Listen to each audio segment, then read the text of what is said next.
It's time for Dialogue Conspiracy with political research specialist Mae Brussell, who for 3 years has shared with us her decades' research into political assassinations and abuses of power in this country.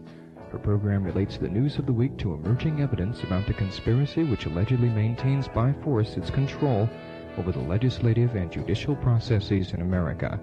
And now, here's Mae.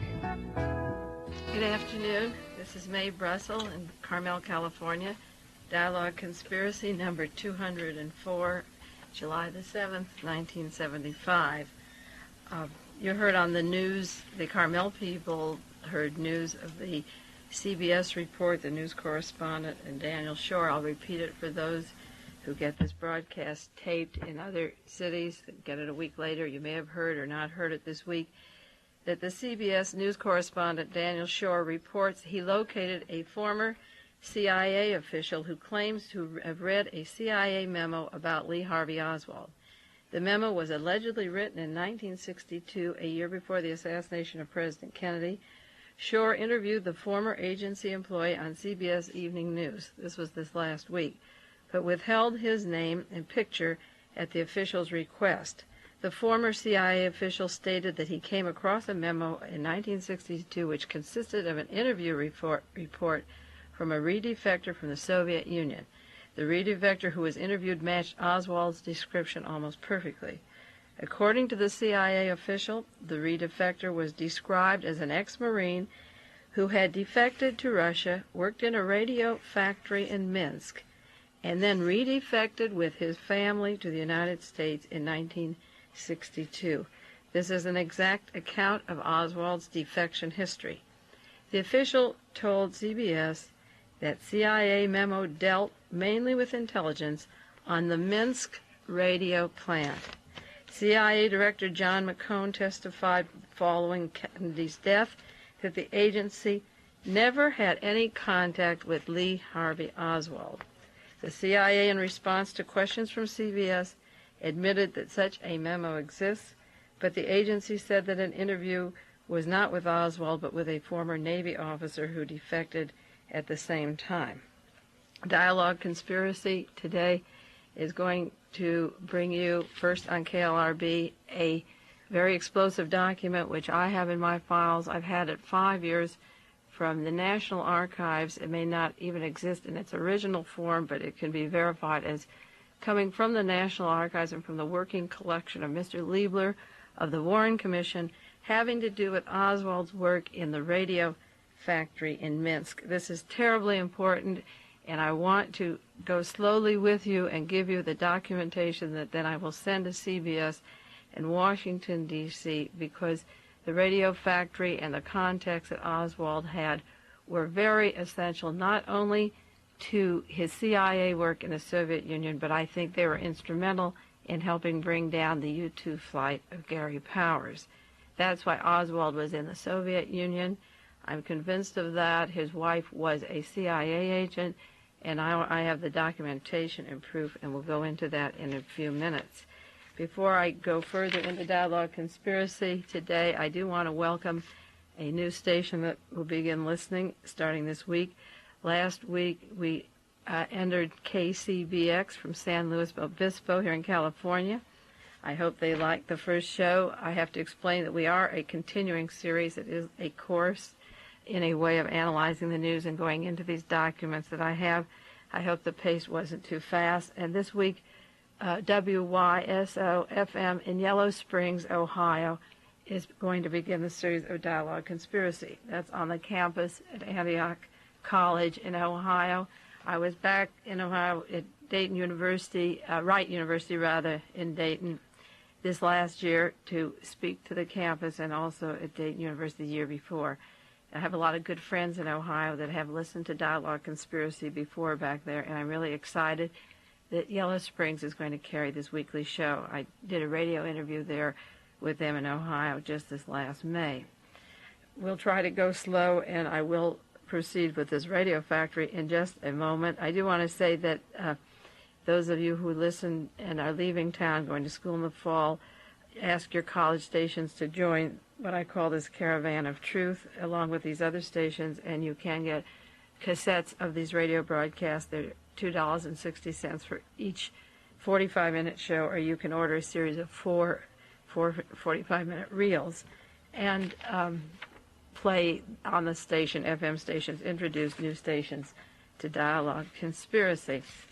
It is my contention, of course, each week, as I explained to the new people that listen, the new stations that begin to tune in, Dialogue Conspiracy is a weekly news program that just discusses political assassinations and conspiracies involving assassinations in the United States that are interlocking. And I take the news of the week and show how it pertains back to my 11 years of research into the assassinations of John Kennedy, Robert Kennedy, Martin Luther King, the shooting of George Wallace, the killing of Mary Jo Kopechne, and of course it is my belief that literally hundreds and hundreds of murders have taken place in the last 11 years, and they are all linked to the identical persons, the identical government agencies, and the political assassinations of candidates or presidents or people associated with candidates is not limited to election years, but takes place continuously, just like the murder of Sam Giancana 2 weeks ago, who was supposed to be a witness before the Senate Committee on the links of the Mafia to the CIA.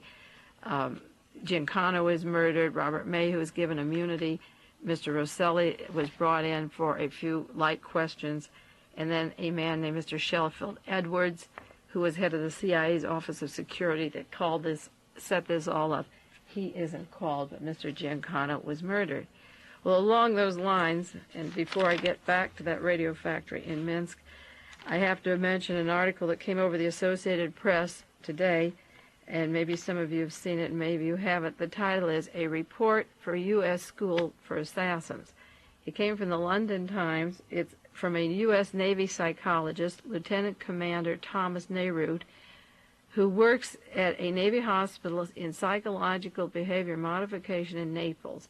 And he gave a speech at Oslo last week at the NATO conference for 120 psychological researchers and said that the Navy has a school for assassins and that they keep men that they've taken for their combat readiness. They've either been, they've murdered somebody and they're in stockades and they already can be used as hitmen or assassins, or they've taken them from submarine work or flight training where they're used to dangerous occupations, and combat readiness units, they're called. And he said that they are trained both in Naples, and now this is important, and also at the Navy's Neuropsychiatric Laboratory in San Diego. Now, San Diego is an important location or part of the founding of the SLA by the CIA, and he claims there's a hospital run by the Navy in San Diego, a neuropsychiatric hospital, and that they take these trainees and sometimes bolt their heads in a clamp in order to force them to watch movies so that they get rid of their qualms about killing. And they condition them and teach them and send them to embassies. And he said our embassies around the world have these killers employed where they can get rid of somebody if they want. He said they're stationed and trained and placed in the American embassies around the world. Does that remind you of King Faisal's nephew who got into the palace and very easily got in? He was in California, allegedly had acid, went to Berkeley, recently had his head cut off. We have people placed in embassies, and the murder of King Faisal, of course, changes the picture of oil and espionage in the Persian Gulf, and it lands in the hands of the Shah of Iran, and that's why Richard Helms is over there at the present time. This School for Assassins, I don't know what date it was set up, but in my Realist article, the Senate Select Committee's part of the cover-up, that's an article I wrote in 1973. I wrote about a school for assassins that was run by the FBI and CIA for 20 years that was down in Mexico, in Oaxaca, Mexico. And those of you that have heard Dialogue Conspiracy are familiar with this location. It's the Murder Incorporated that LBJ was talking about 3 months before he was killed. This is a so-called church. It isn't a church. They're the best trained marksmen to be sent all over the world. The exposure of the church, its location, its funding, was put in a document by a lawyer in the Southwest in 1970. So I imagine they changed their area and now have located, for example, down in San Diego, where this man says that he is a part of the Navy psychological behavior modification. So the FBI and the CIA funding of his particular missionary down in Mexico could very easily be checked out by the Senate Select Committees if they wanted, the ones investigating intelligence. And this U.S. School for Assassins, not only in Naples, but in San Diego, was in Mexico and is linked to the John Kennedy, Robert Kennedy, and Martin Luther King assassinations. Well, Daniel Shore talked this last week on CBS about this gentleman who saw the memo about the defector in the Soviet Union. I talked with persons from CBS it was last May, and they're making a movie about Lee Harvey Oswald, and I explained to them, you're talking to the wrong people, you're asking the right people the wrong questions, because they had interviewed John McVicker from the Soviet Union for the American Embassy, and Richard Snyder, and also Priscilla Johnson. And I said, these three people are from the Central Intelligence Agency, and McVicker was responsible for Marina Oswald's departure to the United States, and Snyder was in charge of Oswald's departure, and his papers in the CIA, and Priscilla Johnson worked with Oswald in the Soviet Union, and there were many others too. The response from CBS at the time was that, well, you can't believe a book, Who's Who in the CIA, listed these people. I'd already done my research on this information before I ever received that book. And they said, well, you can't trust a book that's printed in East Germany. And my response was, just because it comes from East Germany doesn't necessarily mean that it was wrong. I explained to them that Oswald was in contact with the CIA, and one of the big clues to the Oswald conspiracy, his role in the conspiracy of killing John Kennedy with the CIA, was a Mr. Alexander Zeiger, Z-I-G-E-R, who managed a radio factory in Minsk where Lee Harvey Oswald worked. Now, some of you might have seen the movie Odessa File. There was a gentleman in that movie named Simon Wiesenthal. He exists in West Germany. He has spent the bulk of the last 20 years, 25 years, trying to find Nazi war criminals around the world. And many war criminals left this country, went to Chile, Argentina, and Brazil, and they changed their names and took Jewish names and came back to Europe or working around the world. They're former Nazis. And I have a correspondence in my files with Mr. Wiesenthal, and I told him, this was about 4 or 5 years ago, check out Alexander Zeiger. I believe that he's a Nazi who fled Europe after Hitler lost the war and went down to Argentina. And he came back to Russia, and he's running a radio factory in Minsk where Lee Harvey Oswald worked. And at the time, Wiesenthal wrote back to me, he couldn't trace Alexander Zeiger, and we let the matter drop. We couldn't go any further. Well, I have a document in front of me now from the possession of Mr. Wesley Liebler. He was a member of the Warren Commission, and it belongs as minutes of a meeting between Mr. Slauson, that's another member of the Warren Commission, Mr. Slauson, who is a constituent and a friend of Gerald Ford. They were close to Gerald Ford. And Mr. Slauson was the same gentleman who said that he fudged parts of the Warren report and put in phantom exhibits on the permission of the FBI. He lied about Oswald's role in Mexico City, and this is where that school of assassins were. This is a meeting that I have a record of it, of Mr. Slauson and Don Levine. I'll give you the background of Don Levine and Allen Dulles. Allen Dulles was the man fired by John Kennedy after the Bay of Pigs invasion. He was the former head of the CIA. He worked in Switzerland with General Reinhard Gehlen, chief of Hitler's intelligence, and he combined Gehlen's agents in the Soviet Union, Nazi agents, hiding as Soviet citizens, and Allen Dulles' agents in the Dallas-Fort Worth area, Gehlen's agents, were those that were friendly of Lee and Marina Oswald in the Dallas-Fort Worth area. The third person in this meeting was Don Levine. And the memo that I'm going to read to you has to do with the radio factory in Minsk, the very radio factory that this person surfaced this week and talked about the defector that worked with intelligence at the Minsk radio factory. The Isaac Don Levine that was participating in this memo was writing up his relationships with Marina Oswald.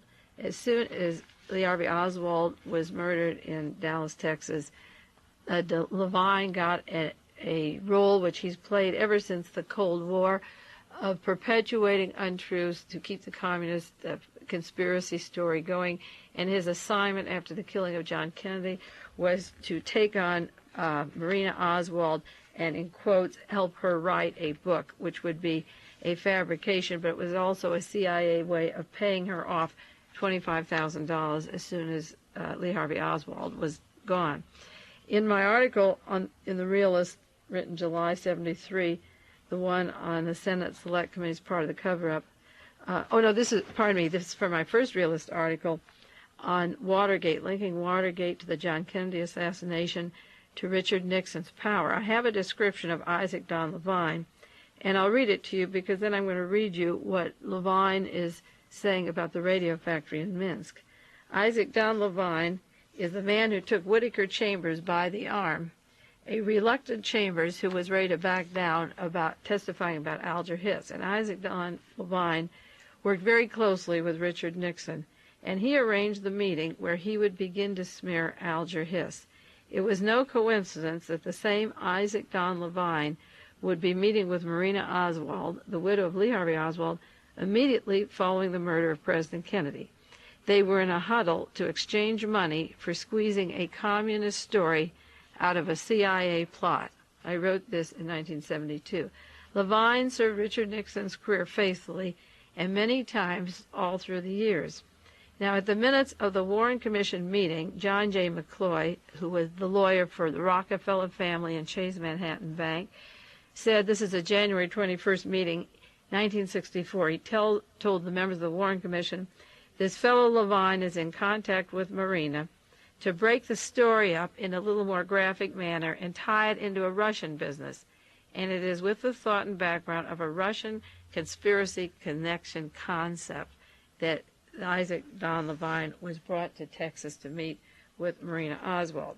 Now, Levine sent a memo to the Warren Commission, and he offered to be a witness before them, but the affidavit was good enough, and Levine had a meeting, as I say, with Allen Dulles and Mr. Slauson, and the meeting was recorded and sent to the files of Mr. Wesley Liebler, and what I'm reading you is from his files, and this is dated June the 2nd, 1964, and it's sent from W. David Slauson, who participated in that meeting, to Mr. J. Lee Rankin and Howard Willens, Norman Redlick, and Wesley Liebler. Those four men are attorneys for the Warren Commission, and J. Lee Rankin was the main general counsel for the Warren Commission. And W. David Slauson was part of a meeting, as I say, with Levine and Dulles. And the subject was the conference that Slauson had with Levine and Dulles, the former head of the CIA. Now, Levine allegedly was an expert on Russian politics, and the subjects that he was supposed to do were to bring in the clandestine part of Lee Harvey Oswald as being a Russian spy, but the meeting was between Allen Dulles of the CIA and Levine, who was working with the CIA in the Cold War. At the end of the transcript that Levine had, and I have here, it's about a 30-page typed up resume of the meeting of these people. Levine said that when Lee Harvey Oswald left the Soviet Union, he smuggled out a message to one of the relatives of the Zeigers, who was living in the United States.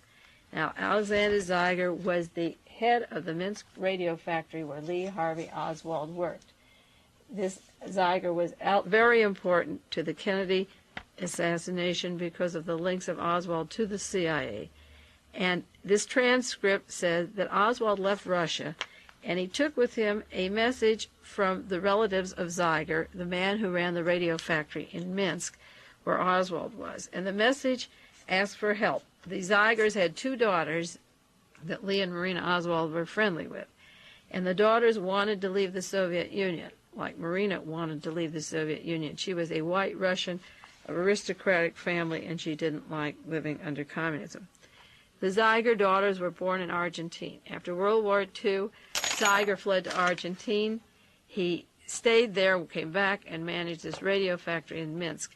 But in the interim, he had two daughters who did not like living in the Soviet Union, and he asked that these daughters be taken out of Russia, like Marina, and back to Argentina. And the Argentine government could take an interest in the matter. Now, the letter was smuggled out by Lee and Marina Oswald, but what the letter said was that the American government, such as the CIA, should set up the contacts and machinery in motion. Now, if Lee Harvey Oswald was a communist, a defector, he wouldn't be carrying out a letter that Allen Dulles is going to act upon, supporting the fact that the CIA should help bring the daughters of the man who worked at the radio factory with Lee Harvey Oswald out of the Soviet Union. Now, Allen Dulles never said in the conversation or memo, what do we want these girls for, or are they communists? Is Oswald a communist? Here's Oswald coming back to the United States, Marina's coming back to the United States, and two girls are supposed to be coming out that were friends of theirs. No, Allen Dulles said there's no reason not to bring this to the attention of the CIA. He no longer was in the CIA because Kennedy had kicked him out, but he was now on the Warren Commission. He said there's no reason not to bring this to the attention of the CIA. The letter goes on to say that the girls had relatives in the United States who had paid their way out. Now, Zeiger, as I said, was head of the radio factory in the Minsk where Oswald worked. I suspected these two of sabotaging the peace talks and bringing the U-2 down, and Allen Dulles was going to help. It's confirmed in these letters and the memos that I have here that mean that Allen Dulles agreed to help to bring Mr. Zeiger's daughters out through the CIA down to Argentina, which shows that the CIA had to be working with Oswald in the Soviet Union and assisting in bringing these particular people out of the Soviet Union. Oswald's work at the radio factory was terribly important. I can read you some documentation from the Warren Commission hearings. For those of you who are not familiar with this broadcast, when I go into this kind of research, there's various sources of material that I use. One is the Warren Report. One is the 26 volumes of the Warren Commission hearings of testimony and exhibits. Another is archived documents that have come from Washington, D.C. And then there are books and magazine or newspaper articles of new material coming out. In the Warren Commission hearings, page 266 to 288, Volume 8, there's a testimony of Daniel Patrick Powers, who's now a teacher in Wisconsin, who was in 1964.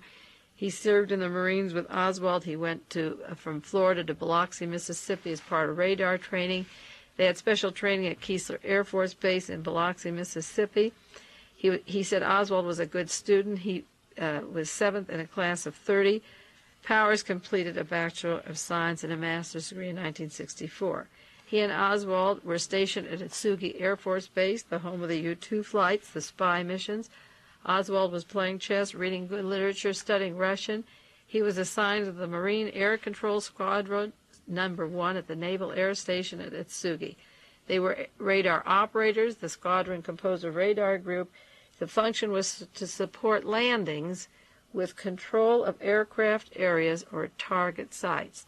Now this is in Volume 8, page 266, a testimony of Daniel Powers. Oswald trained in landings with radar groups.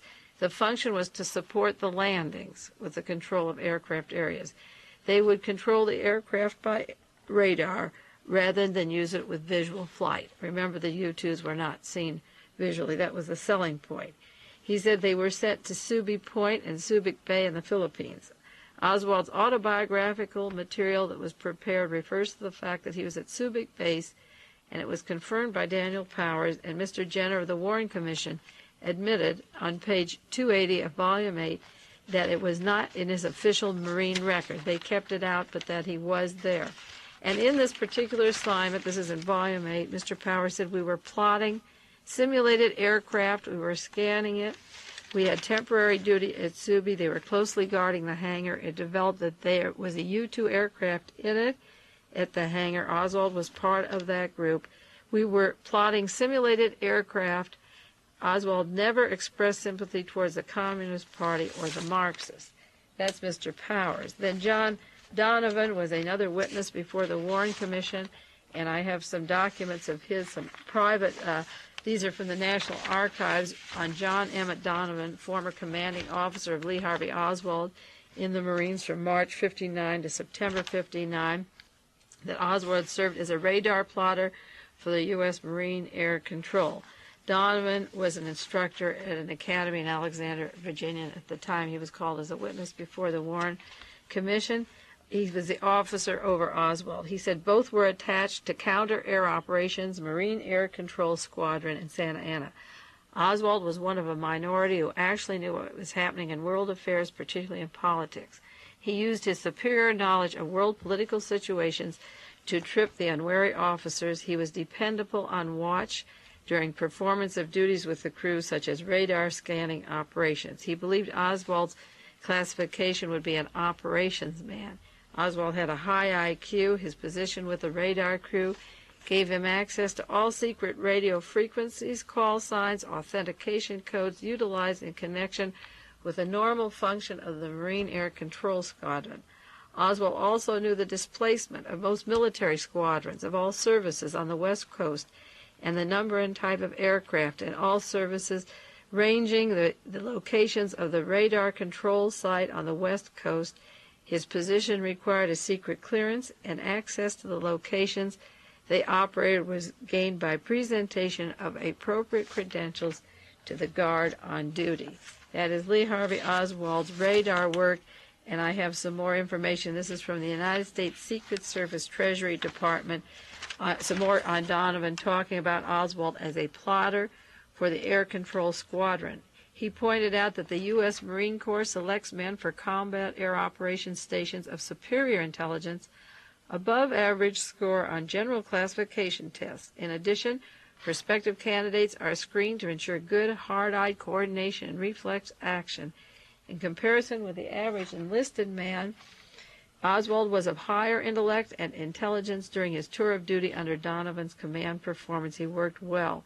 As a plotter for Air Control Squadron No. 9, it was Oswald's duty to position himself by a radar screen, maintaining air surveillance on the area. If any aircraft from other than friendly nations was detected, it was his job to immediately furnish the senior watch officer with the course and speed and altitude and make immediately precise adjustments. He was dependable, very cool, deliberate under tensions. He recalled that Oswald was, at one occasion, identified an emergency in a matter-of-fact voice. He did not get excited. He did the right thing at the right time.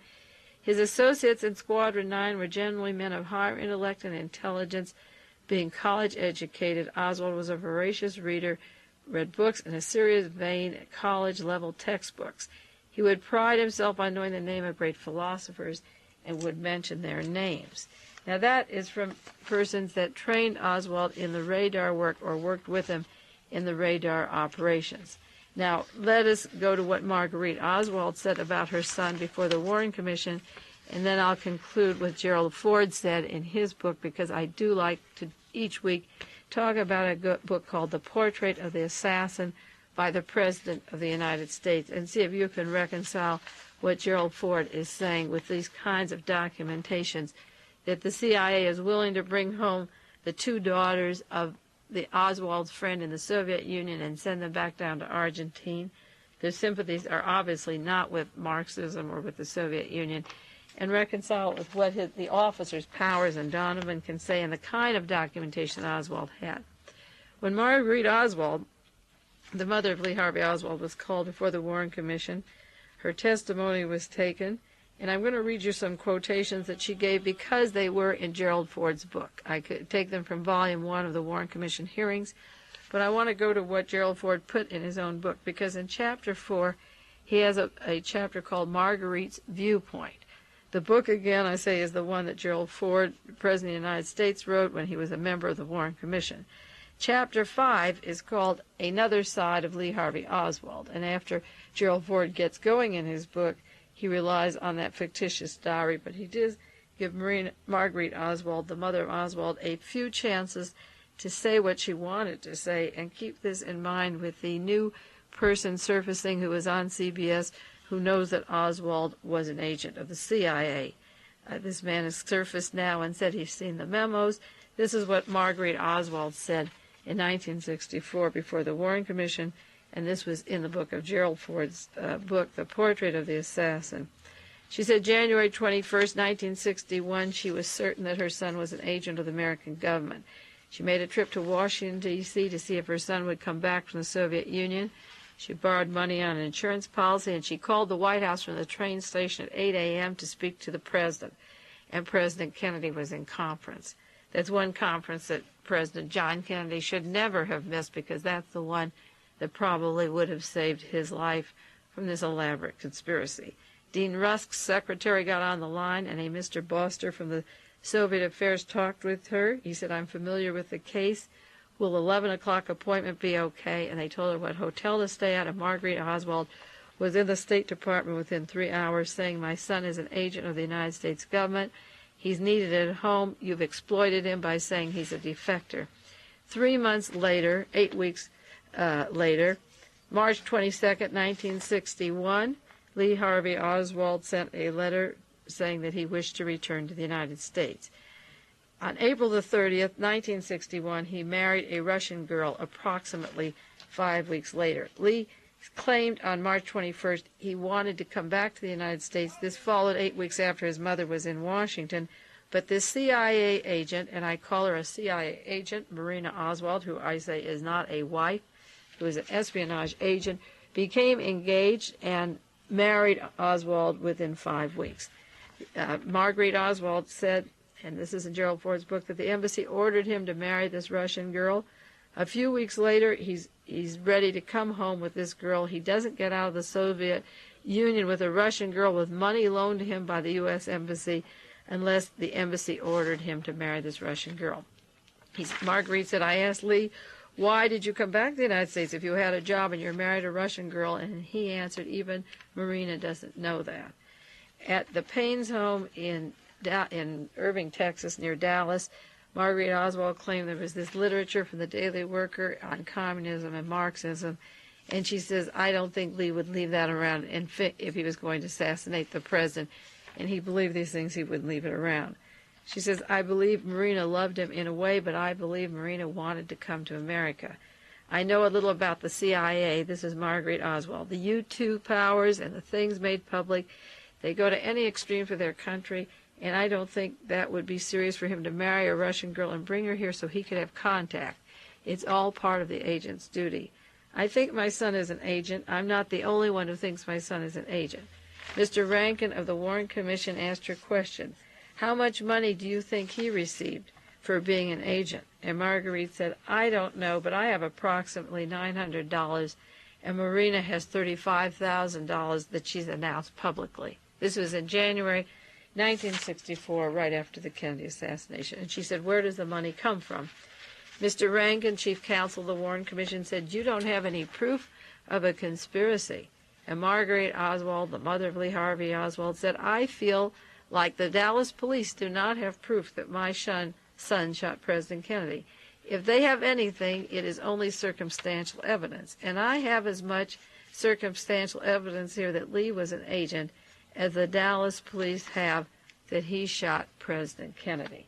Now that's from Gerald Ford's book, Portrait of the Assassin, the mother's viewpoint. This is Marguerite's viewpoint. Marguerite's viewpoint. Gerald Ford, Chapter 4. Now what did Gerald Ford say? He was the best friend the CIA had on the Warren Commission. That's a quotation from Jim Garrison from New Orleans, whose research is being proven to be correct about Clay Shaw and David Ferry. What did Gerald Ford start the next chapter with? Chapter 5, Portrait of Assassin, another side of Lee Harvey Oswald. This is the way it begins. With a mother's natural loyalty and pride in her son, Marguerite refused to accept the picture of Lee as a psychotic killer. With an instinct to protect not only her son's image, but indirectly her own, she tenaciously clung to the belief that there was nothing abnormal about the boy. Her testimony before the commission raised questions that rightfully had to be answered, and never were. But the other side of Oswald, the side she never knew little or nothing about, does not convey the picture of a normal 20-year-old boy, 20-year-old. Now, this is the story that Gerald Ford wrote in his book, that a mother's loyalty and pride was hiding a psychotic killer. Mind you, a killer who had a weapon with no fingerprints, no paraffin tests, nobody ever saw him with his weapon, and that she protected him in her own image and clung tenaciously. But she said the other Oswald had nothing to do, it does not convey the picture.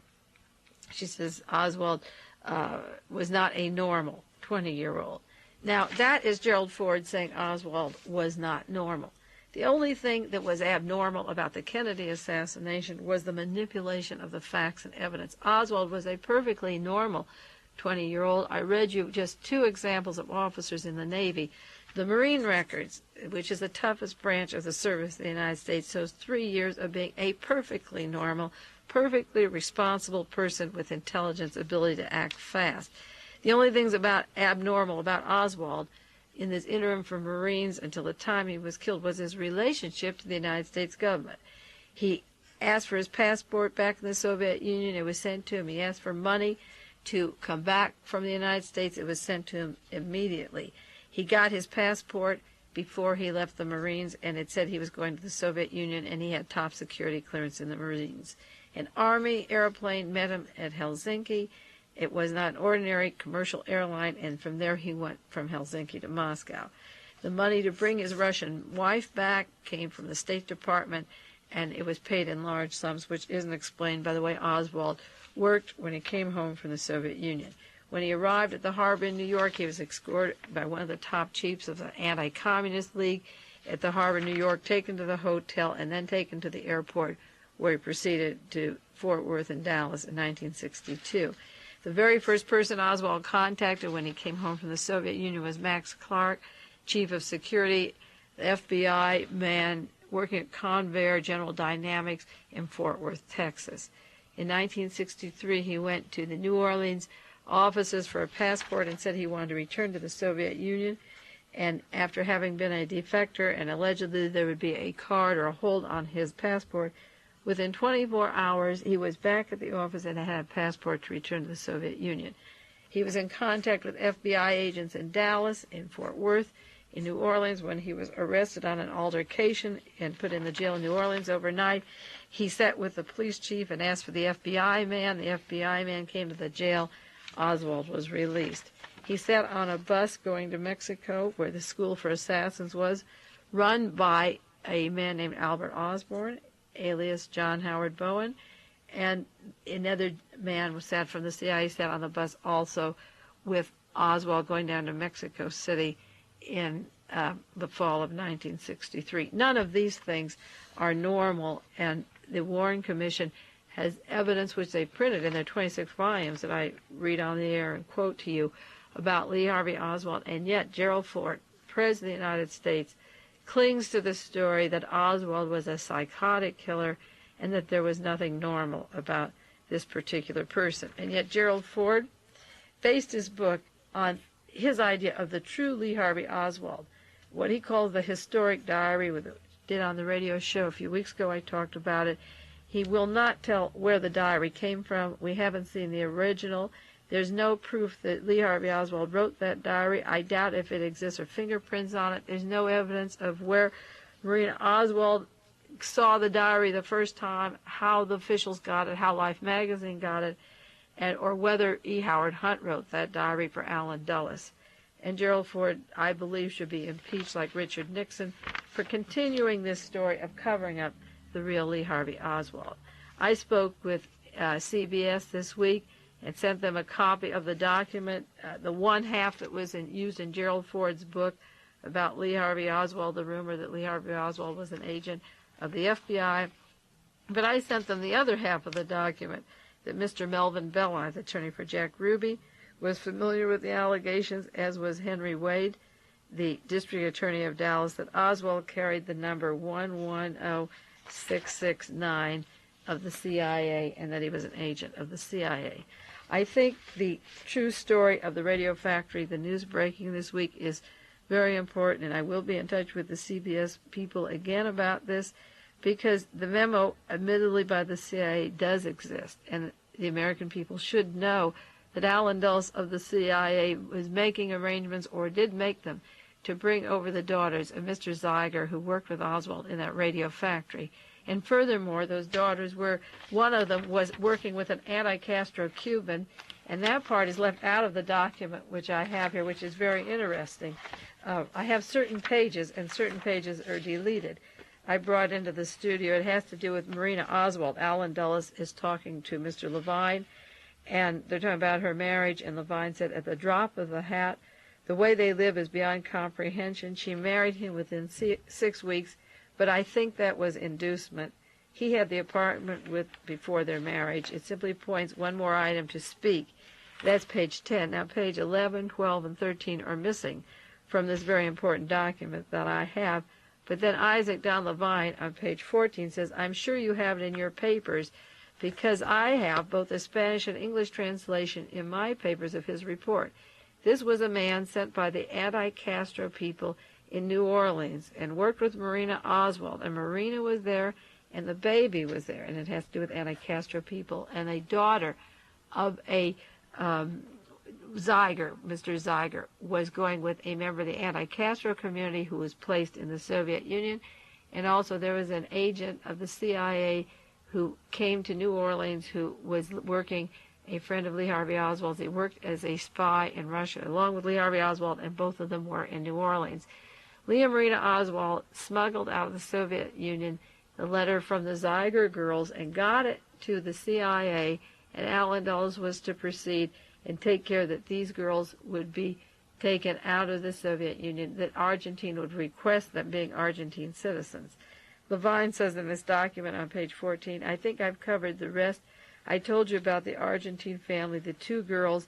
Marina and Lee Oswald smuggled out a letter or a manuscript for the Argentine family with them when they came. Now, this wasn't just any Argentine family. This was the man who ran the radio factory in Minsk with Lee Harvey Oswald. And it said that these girls wanted to come out.